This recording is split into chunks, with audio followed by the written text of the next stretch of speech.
Well, thank you very much, Professor Cook. I was having as Professor Cook mentioned, I was a graduate of National War College. I was having a conversation out in the foyer before the first speaker with an Army Lieutenant Colonel, and we were sort of comparing notes on National War College versus Naval War College. National was great. I really enjoyed my time there. I think that the highlights and the strengths of that are, one, it's in the D.C. area, so you did have access to lots of things going on in D.C. The class mix, just kind of looking at colors in the audience, was probably a little more joint. It was also probably a little more interagency. But there are two things that make Naval War College, to me, I think, just amazing. And the first one is the commute is much better here than it is in D.C. But the other one is this. It's the focus on leadership and ethics. I don't know how the other service academies are with that, but National, that's not really something they focus on. So this makes, certainly by comparison to, this makes this really amazing. I know that y'all are working very hard, but I'm also super jealous because this is remarkable what you have going here. And speaking of which, I am just so thrilled to be able to participate in this remarkable symposium. So, Professor Cook, thank you so much for the invitation. And Admiral Howe is lying. I had nothing to do with him getting through Hell Week. He did that all himself. Okay, so Professor Cook also mentioned that I am currently working on my PhD at the University of Virginia. That's true. It's very cool to go back to school as a 50-year-old. And in almost every way, I'm just another student, just like everybody else. Every once in a while, I get kind of pulled out to go talk to veterans organizations, or they wheel me out at Veterans Day.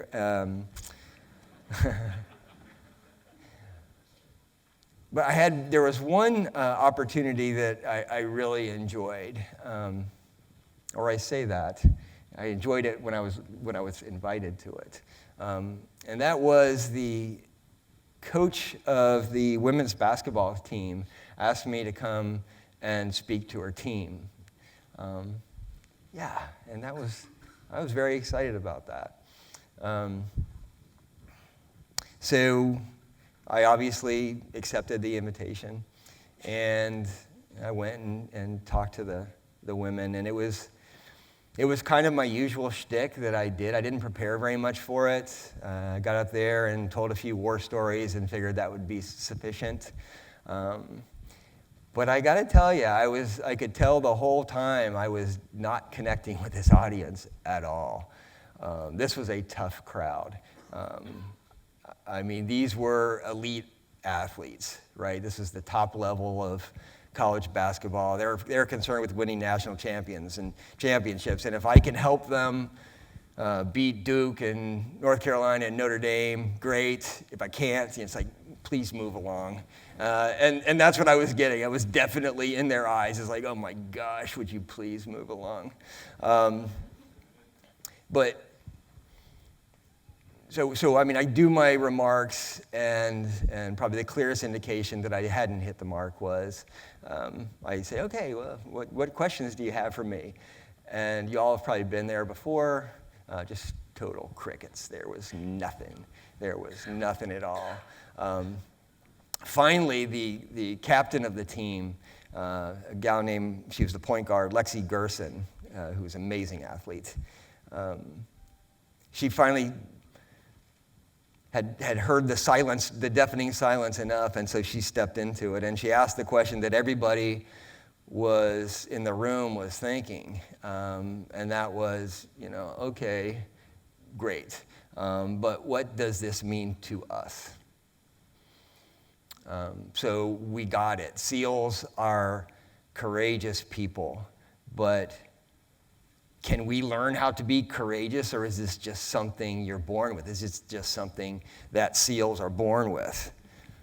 So, wow. What an amazing question that was. And it's a question that's been bothering me pretty much ever since. It's been bothering me for two reasons. First of all, it troubles me that, looking back on it, I gave Lexi a really crappy answer to that. I think, I said, I think that courage is something you can learn. It is something that can be taught. And then I sort of wheeled out Aristotle. Aristotle can tell us a lot about how we learn and how we develop and exercise our virtues like courage.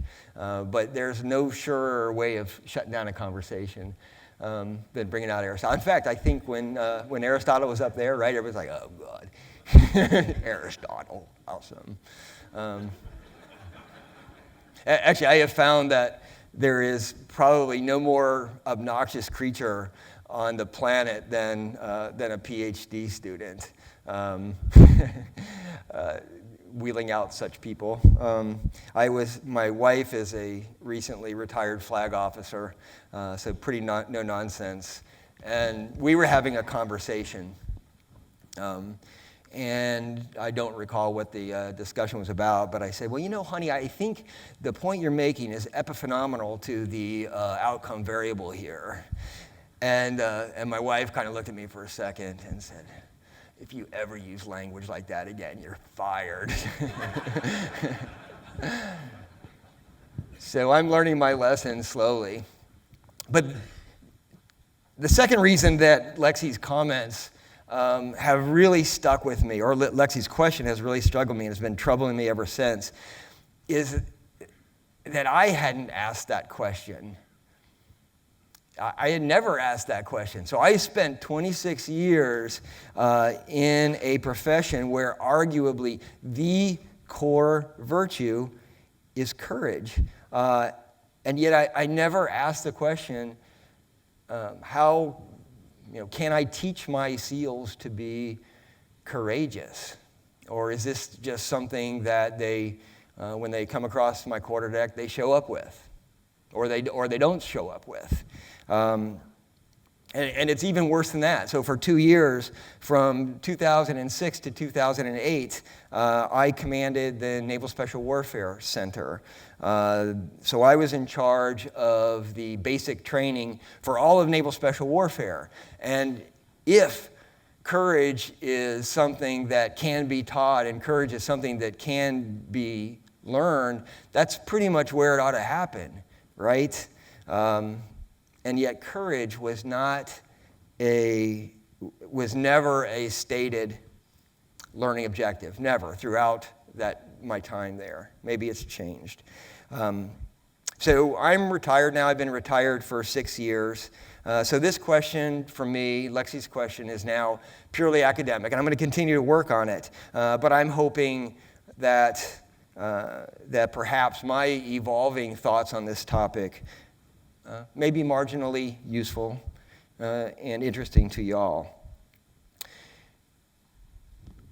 My first insight regarding this, as I've gone back and thought about it some more, was basically that Aristotle insight that Aristotle, again, he's got something to say here, but that's probably not who I need to rely on to answer Lexi's question. Better person to rely on is Senior Chief Tosh.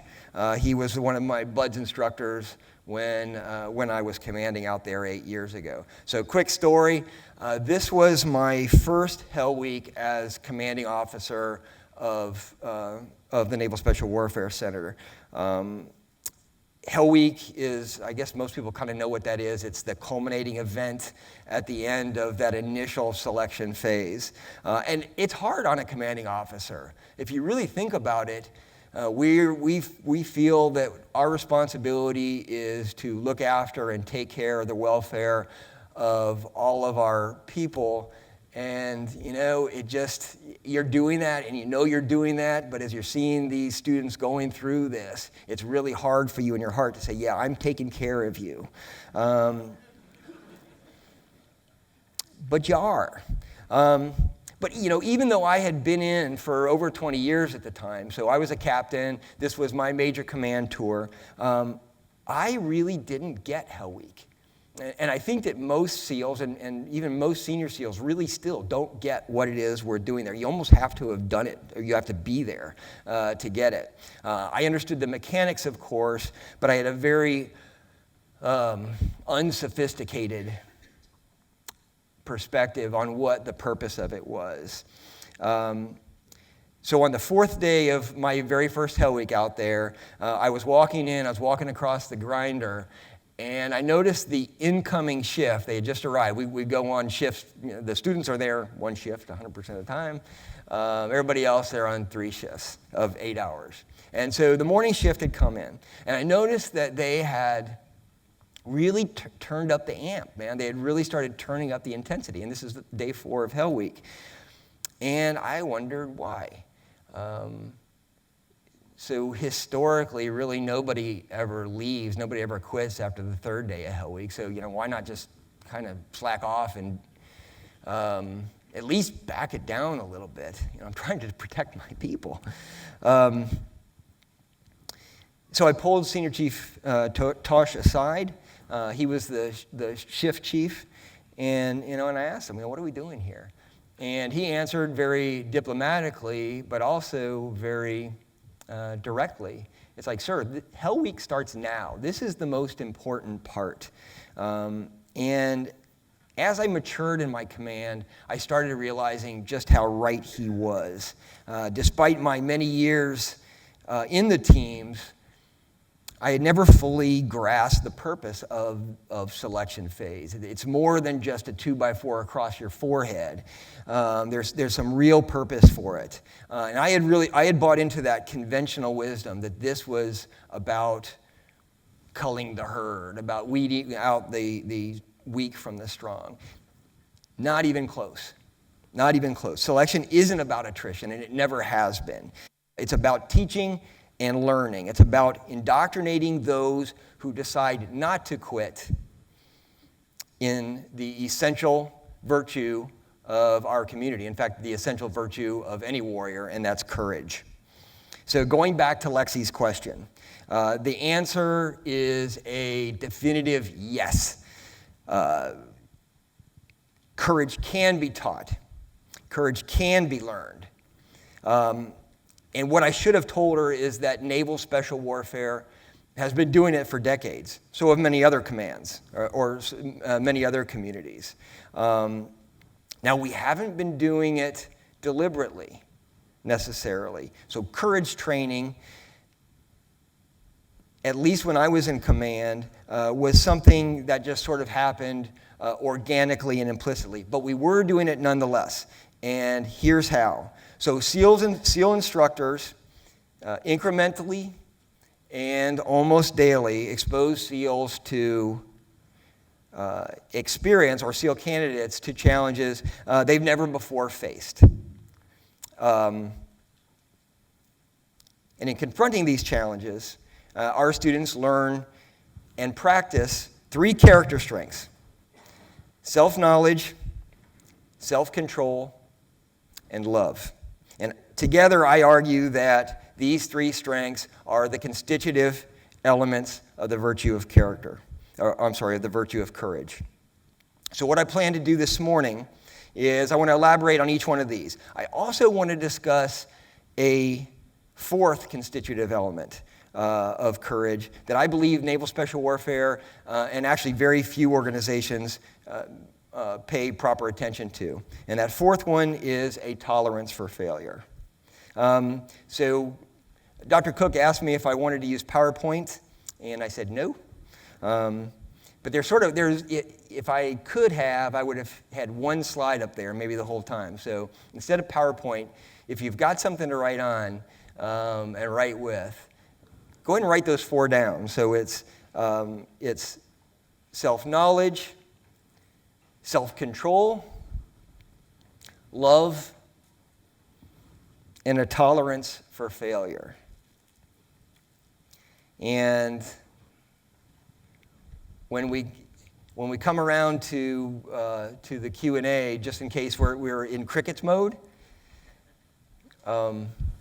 instead of that, if you don't have a question, think about those 4, because this is kind of a work in progress for me. I'm thinking through this. Do I have it right that those are the constitutive elements of courage? And do I have it right that those are things that can be taught and that can be learned? Yeah, so let's just have that discussion. Or tell me where I'm right and tell me where I'm wrong on this. So first of all, self-knowledge. For every individual, there is a point of exertion beyond which the body and the mind shut down. That's just a fact. It's a physiological fact. Because our species has evolved to kind of pull up short right before you collapse, which is a fine strategy, a very prudent evolutionary strategy, very few people explore that. Very few people understand precisely where that shutdown point actually resides. So when SEAL candidates start approaching that perceived shutdown point, most of them are going to decide to call it quits. And actually, that's simply a rational response when you get right down to it. It's a very rational impulse. But those who decide to stick around, they will take one more step, even though this perhaps seems irrational. They'll take one more step, even though it might even be dangerous. And what they do when they take that next step, and then the next step, and the next step, is they learn something, they learn a basic truth about all human beings, and that is that our reserve tanks go pretty doggone deep. We all have this understanding that our limitations are here, but actually they're somewhere here. It's the same with the machines we use. Where is that line? Where is that point where the airplane just is not going to fly anymore? Sometimes there's a delta between perceived limitations and real limitations. Has anybody ever read the book or seen the movie Lone Survivor? So not that many. Okay. So this was Lone Survivor recounts the story of Operation Red Wings, which was an aborted reconnaissance. Well, it was larger than this, but the part that the story recounts, it was an aborted reconnaissance operation in the Kunar province of Afghanistan in 2005. The story gives a great account of a pretty remarkable firefight that, given the odds, probably should have lasted a couple minutes and ended up lasting several hours. It's also an account of a multi-day evasion that Marcus Luttrell, who was the only surviving member of the four-man SEAL reconnaissance element, so it recounts his evasion. So Marcus was awarded the Navy Cross for this extraordinary courage that was recounted in that movie.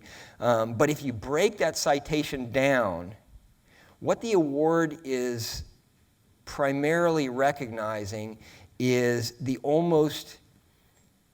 Luttrell's almost inexplicable refusal to quit. I think just about all of us, myself included and maybe myself especially, would have quit long before that. But he just kept on going. And that's what we see. That's what we honor in that Navy Cross citation. But maybe it is explicable. And indeed, in the book, Marcus Luttrell spends a lot of time talking about his experiences at BUD/S, his experience as a trainee. And that's where he learned about this difference between what his perceived limitations were and what his real limitations were. This is where he learned self-awareness. Peter Berg ended up directing the movie version of this. And I think it speaks volumes that one of the first things he did when he got the gig as director of this movie was he flew down from Hollywood to my command to take a look at this, to see, okay, what happens here? I want to know, because this seems central to the story. Something that's happening, some learning and some teaching that is happening here is central to this story of courage that I'm going to try to capture on film. The second constitutive element of courage that I am arguing can be taught and can be learned is self-control. So chaos is a killer. People unaccustomed to chaos seize up when they're confronted by it. They try to control everything, and in the process of trying to control everything, they end up controlling nothing. So introducing SEALs to chaos is one of the key objectives of the early phases of SEAL training. The desired learning outcome for the candidate is to understand that even in the most chaotic situations, we are never entirely powerless. There is always going to be at least one domain of control. And that domain is ourselves. It's our own emotions. It's our own emotional responses to whatever is happening. I had a commander one time that it was sort of his big three of this is what we do and this is what makes us who we are. And one of them was we thrive in chaos. I don't think that's right. I don't think that anybody thrives in chaos. But I will say this, that for those people who, for whatever reason, have learned to control their emotional responses to chaos, they at least seem to be thriving in chaos.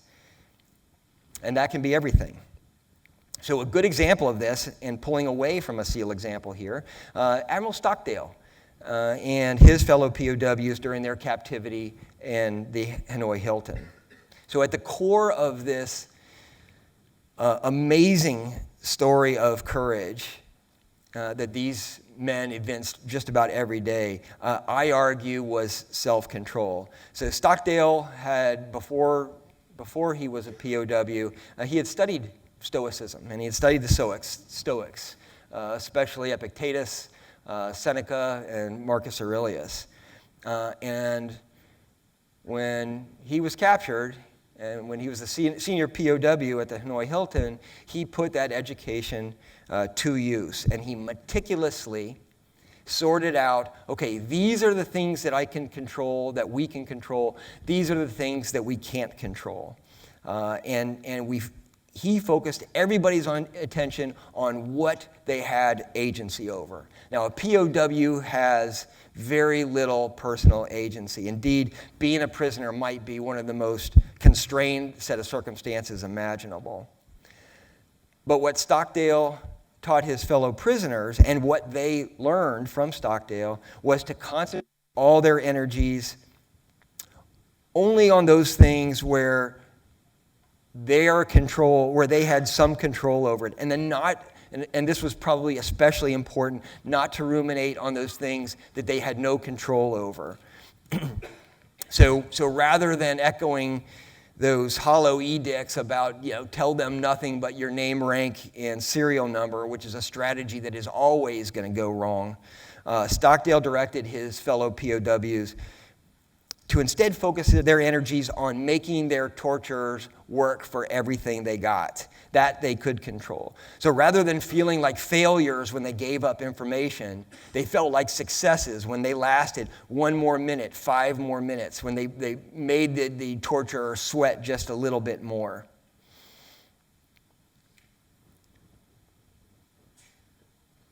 The third constitutive element is love.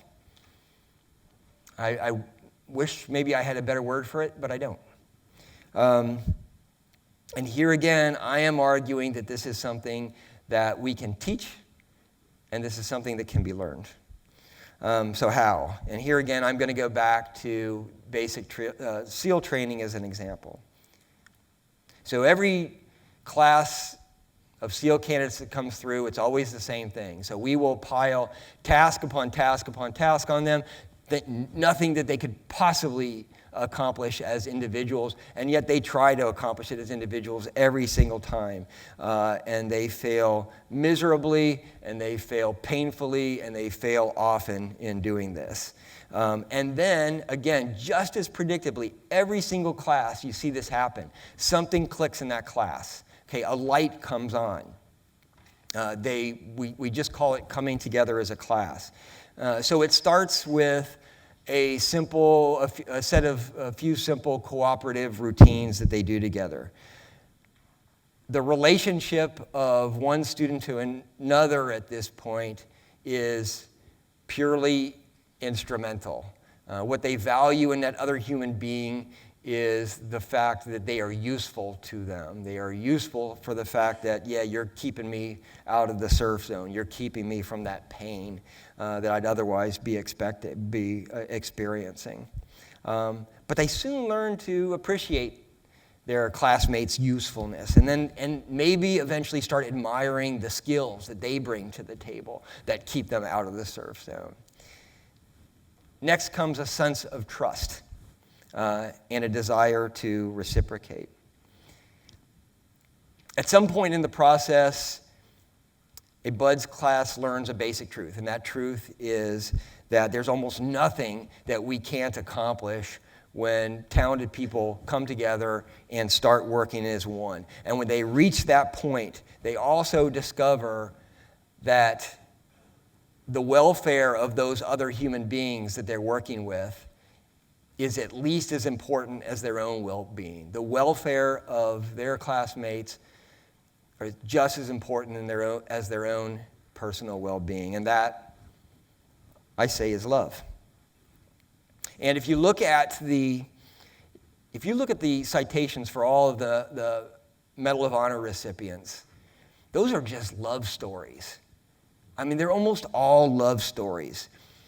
This was clearly the case for one recent SEAL recipient, Michael Mansour. In September 2006, an Iraqi insurgent threw a grenade into an observation post that was being occupied by Petty Officer Mansour and two of his teammates. According to his teammates that survived that day, the only one who should have survived was Mike Mansour, who did not. Mike could have easily rolled out of that OP and saved himself. And I'll read from the Medal of Honor citation. While the SEALs vigilantly watched for enemy activity, an insurgent threw a hand grenade from an unseen location, which bounced off Petty Officer Mansour's chest and landed in front of him.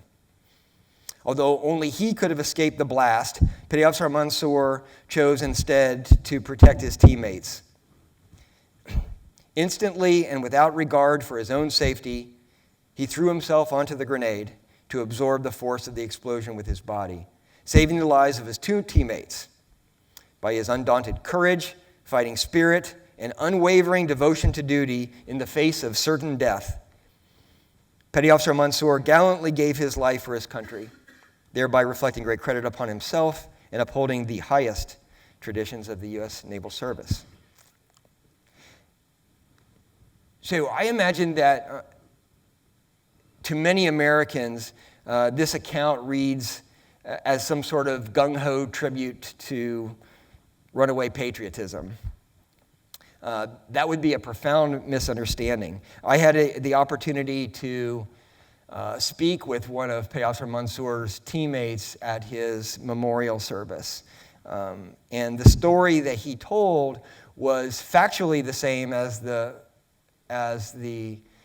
Medal of Honor citation, but the tenor was radically different. So according to his teammate, before Mansour smothered the grenade with his body, he looked down at the grenade, looked up at his teammate, made eye contact with his teammate, and offered his final two words. "Oh, shit." This was not somebody who wanted to go out in a blaze of glory. This was a supreme act of love. Okay, let me recap kind of where we've come so far. So I've argued that courageous behavior requires three constitutive elements: self-knowledge, self-control, and love. I have also argued that these three constitutive elements are things that we can teach and things that people can learn. And then I also have offered that basic SEAL training at least provides an exemplar. And I know there's tons of other examples out there. That's the one I drew on for this. But now I'd like to discuss what I believe is a fourth constitutive element of courage, which unfortunately has fewer exemplars in the military, and that's tolerance for failure. And I think I'll spend a little extra time with this one because I think it's less intuitive. In fact, I may just be wrong here, so I'll spend a little more time there, and so you can attack this because I might be wrong. So a decent engineer. Any engineers out there? A decent engineer approaches pretty much any project knowing just one thing for certain, and that's that someday this thing is going to fail. So why so negative? Why are engineers so negative? Negativity, of course, has nothing to do with it. Engineers assume failure because they're trained to make this assumption. Every first-year engineering student learns that any non-equilibrium system, a category of system that includes all man-made systems, I think, is destined to someday degrade and someday fail. Armed with this knowledge that degradation and failure is a matter of when and not if, good engineers focus on the question of how. How is it going to fail? They design their bridges and their rockets and their computers so that when they degrade, when they fail gracefully. So graceful failures are anticipated, they're controllable, and most importantly, they're recoverable.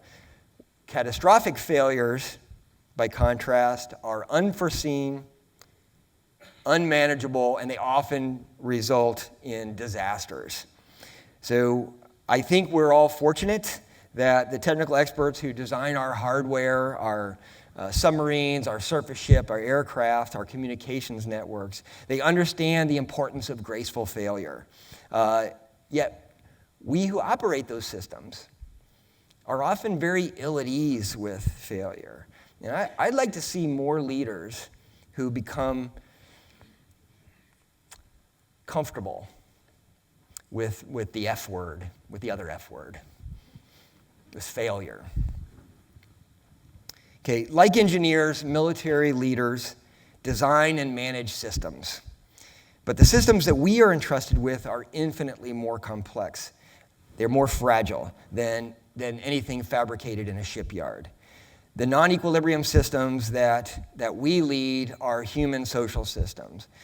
A ship's deck division, a marine rifle company, a SEAL platoon, a numbered fleet, an expeditionary force. So these are all examples of non-equilibrium systems. So no matter how good they are, no matter how good you think you are, they are going to fail. They are going to fail someday. And this should prompt us as leaders to ask some important questions. So when the human social systems that we lead fail, will they fail gracefully or will they fail catastrophically? And this may sound defeatist. And even worse, when we talk about tolerating failure, it's counterintuitive, and it's potentially dangerous given the stakes that some of our missions, that sometimes we are playing for. The failure is not an option approach to leadership, on the other hand, is quite intuitive. It enjoys an admirable pedigree, and it has been credited with many distinguished accomplishments. Indeed, the SEALs several years ago put together an ethos. The last line in that ethos is, "I will not fail." So the failure is not an option is built in to who that community thinks it is. So definitely, a failure is not an option approach to leadership can result in great things and great achievements. I suggest, however, that they are far less likely than conventional wisdom may suggest. A more likely outcome, I argue, is an uninspired workforce that seeks safety in middling accomplishments, fears change, and deals with perceived errors by either concealing them or deflecting the blame on somebody else. In short, when we are intolerant of failure in ourselves and in our organizations, I believe we stifle courage. So 3 mechanisms contribute to this outcome. First, failure is not an option in leadership, discourages boldness. Generally, for any given tactical or strategic situation, there is the standard solution, the way things have always been done, and then there is the best solution. And ideally, they're one and the same. But there's no real reason for us to expect that they always will be. The authors of our textbook solutions, they can't foresee everything, right? So we have to be thinking beings. And oh, by the way, there are those other guys, our potential adversaries, who are trying to get inside that textbook and mess with it. So we always have to be looking for that best decision or that best approach. Sometimes that is the standard solution. Sometimes, though, the standard solution is like the surest path to disaster. Yet, regardless of whether the standard answer is the best one, merely the safest, or perhaps a bad way of going, our people are going to reach for that textbook answer every single time if failure is punished. Novel approaches are just too risky, given failure is not an option leadership. If, however, our people know that regardless of the outcome, a well-managed risk will be tolerated and perhaps even rewarded, then they'll approach problem solving differently, preferring the best solution to the standard solution when they're not the same. When people work in risk-tolerant environments, not only are they more likely to discover the best solution to persistent problems, but because they are accustomed to working off-script, they're also going to be better prepared when they are forced to work off-script, when something unique or novel comes their way. So like at the Battle of Gettysburg, failure really was not an option for Colonel Chamberlain at the left flank of Little Round Top. But clearly, he was not operating under failure is not an option leadership. Judging from all of the inventive moves that you saw across the Union lines those days, risk-taking and context-driven innovation was clearly what leadership out there was doing and was pushing. And the most famous example of that, of course, is the downhill bayonet charge, which, if it didn't succeed magnificently, history would have questioned seriously. So the second mechanism by which failure is not an option leadership institutionalizes mediocrity and, I believe, cowardice is by introducing disincentives to trying anything hard. So despite the I will not fail at the end of the SEAL ethos, every SEAL that's worth their salt has failed again and again and again. They failed repeatedly. Again, that's how you get at understanding where your limitations are in the first place, where the system's going to fail. But people who are taught not to fail, people who are taught to fear failure, they're never going to get at these limitations. They're never going to understand where they are. And the result is going to be we're going to leave vast resources of human capability permanently unexplored and permanently untapped. Likewise, teams that fear the consequences of failure are going to engineer training scenarios where success is virtually assured. I tell you, I have been in so many exercises like this where the victory party was pretty much on the schedule. We knew exactly when that was going to be. It's like the Harlem Globetrotters, right? They're always going to win just as long as they bring out that team that's being paid to lose to them. And we do that to ourselves. So how are the Harlem Globetrotters going to do when Golden State Warriors come out? They're going to fail. So failure is not an option leadership. I believe has a chilling effect on ambition and vigor. It stunts personal and professional growth. Finally, when failure is not an option, personal ethics may become negotiable. And a brief thought experiment illustrates this pathology. So imagine that you are preparing for a test and you can pay a few bucks and get an answer. And let's say that people have been doing this for a long time. We sort of, yeah, I know, this is just sort of what we do. The chances of being caught are pretty slim. So would you cheat? Well, presumably you wouldn't. There really are no gray areas to this one. This is a right versus wrong. Pretty easy question. So now let's think about what if the price of failure starts going up? What if the price of failure means you don't get that promotion? What if the price of failure means you lose your job? What if the price of failure means that your family is not going to be fed because we're in a really bad economy right now and I don't know where the next paycheck is going to be coming from? So would you cheat then? Again, perhaps not. Most of us guard our integrity fiercely. The point, however, should be clear that as the cost of failure rises, as leadership increases our cost of failure, then the nature of the moral question has changed. As the previous speaker was talking about, it's no longer a right versus wrong question. Now we're in that question of two competing rights.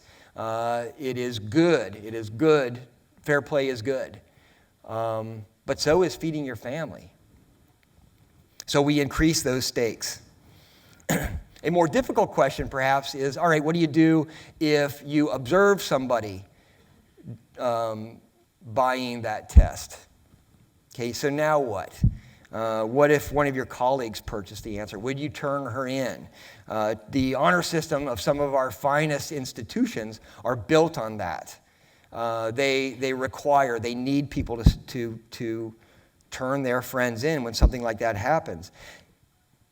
Yet many of our top universities who have these cherished honor codes find that their students are surprisingly equivocal about this. And the reason is they see the death penalty for their friends. They see that the school's intolerance for failure means that, yeah, if I turn this person in, regardless of the circumstances, that person is out. And so many universities, despite, again, they cherish their honor codes, they have come back and said, okay, let's take a more sophisticated understanding of ethical failure. And then incorporate that. And then once the students understood that the death penalty had been lifted at most of these places, they started seeing more compliance with the honor code. So when cheating scandals at our service academies, at Ivy League schools, at nuclear missile commands, they shock our conscience as a nation. And justifiably, we question the character of the cheaters, and we should. But I'm suggesting it may also be illuminating to investigate what was the price of failure in each one of those situations. In short, I'd like to suggest to all future commanders that failure is not an option approach to leadership, a leadership style that is generally celebrated in our military and corporate cultures may in fact produce timidity and unethical behavior. Human social systems that do not accommodate for graceful failure inspire caution and rote adherence to standardized procedures. And organizations, by contrast, that tolerate honest failure, I argue, inspire moral and physical courage. So leaders should ask themselves, and their key advisors. Okay, is our command built for graceful or catastrophic failure? Okay, when our troops are driving to work, what are they thinking about when they're driving to the work? Are they thinking about, okay, how do I come up with that best answer today? Or are they thinking about, oh my gosh, I hope this isn't the day that I get fired for stepping out just a little bit, for taking a risk? What is the tenor of our dialogue? How many times do phrases come out like, I will not tolerate? Failure is unacceptable. How many times do they turn up in our instructions, in our standing orders? Do we encourage our people to be bold, and then the first time they do try something out of the box, we slam them when they get it wrong? Clearly, there are cases where a zero defect mentality is absolutely correct. Clearly, there are outcomes that assault our notions of decency, and we have to nip those in the bud. But as the words "I will not tolerate," and as that "I will not tolerate" list expands to include lesser crimes and misdemeanors and even honest mistakes, and I have been in commands like this, and I assume many others have, then the unintended and unhealthy consequences that I discuss above, I think, are absolutely predictable. So, before I wrap up, most of my examples have come from the SEAL world and come from my own experiences, which I guess is natural enough. So I think a good critique of what I'm saying here is that it's not generalizable. I'm suggesting it is. I'm thinking of just about any command, and I'm thinking about just about any organization, and I feel that the idea of courage comes back to those four constitutive elements. As Dr. Cook mentioned, in sort of an act of academic recklessness, my second year at the University of Virginia, I went off and went to the mountains of Wyoming and became qualified as a NOLS instructor. And I got introduced to the world of experiential education and outdoor education. And I kind of got hooked on it. In fact, last summer I took a Naval Academy group out to the Absarokas. It was amazing. I really enjoyed it. And this has taken me in a somewhat strange direction. My plan had been to go ahead and seek that tenure track professor job somewhere, but also to come back to NOLS once a year and get my fix with outdoor experiential education. And last year, I was dipping my toe in the academic job market, and one of my friends from NOLS shot me a job advertisement for the Outdoor Academy, this weird little semester school in the backcountry of North Carolina that focuses on experiential education. And he put a little smiley face emoticon afterwards. This is the job you should be looking for. Give up that tenure track thing. That's a waste of your energies. Anyway, I thought it was a joke, and I didn't pay much attention to it. And a little later on, I decided to open up that right before I was going to trash it, I hit on the button and said, what is this? I didn't know a place like this existed. It's remarkable. So our mission is experiential education for young people, promoting the natural world and the betterment of human character. It's like, wow, that's bold. That's kind of interesting. So I did explore it a little bit, and just enough that I put in an application, really kind of on a whim. I wasn't serious about it. But the same week that I had 2 interviews lined up. One was at University of Pennsylvania, so great school, Ivy League school. And then that same week, at the end of the week, I was getting an advertisement at the Outdoor Academy. The first interview I had at Penn was with 3 with 3 students. And it was a softball interview. It was a total softball interview. I think I was asking most of the questions. Like, okay, why are you at Penn? Do you like it here? What's new? And they were answering most of my questions. And then I went on to the real interview, which was tough. the next week, later that week, my first interview was with 5 15-year-olds. I just got done with 3 daggone Ivy League kids, 5 15-year-olds. They're hobbits, man. This is going to be easy. I'm gonna crush this. I sit down with the 5 hobbits, and I say, well, okay, so why are you at the Outdoor Academy? What have you learned here? What's good here? What's not so good here? And they were answering, and then finally this one young lady goes, hey, look, Roger, we've only got an hour here, and we got some serious questions to ask. So what do you think experiential education means to you, and what would you do if you were the director? And then all 5 of the hobbits go, they're just like this. And have you ever had that dream that you didn't study for a test? I'm like, this is a real interview. And so I started just, and they're all writing this down. It's like, what are you kids writing down? Anyway, at the end, I came into this interview. I was surprised they even brought me in. I hadn't been in secondary education. And I came into it with really low expectations and didn't want to, this isn't the path I was going to go on. But I left that interview and holy cow. And so what I saw was that in these students, these were courageous people. And what I have learned since is that organization, that's what they do. It is like a school of courage. And when I think about what we do every day, it's those four constitutive elements. So again, I think I'm onto this. I think that this is generalizable. Self-knowledge. The students come there, and in fact, this semester, they showed up in January. Within 24 hours, we were out in Pisgah National Forest, and it was 9 degrees outside. So they started learning a lot about themselves. Self-control. One of the things that we teach them in all of outdoor ed, and in outdoor medicine in particular, is when things start getting stressful, the first thing you do is, after you stop the bleeding, et cetera, is you smoke a cigarette, metaphorically. Parents would frown on that if we did that for real. You smoke a cigarette, you wait. That's something that we're trained in the good infantrymen learn. Amateurs fire back right away. Professionals get down and figure out what's really going on before you shoot back. Love. I mean,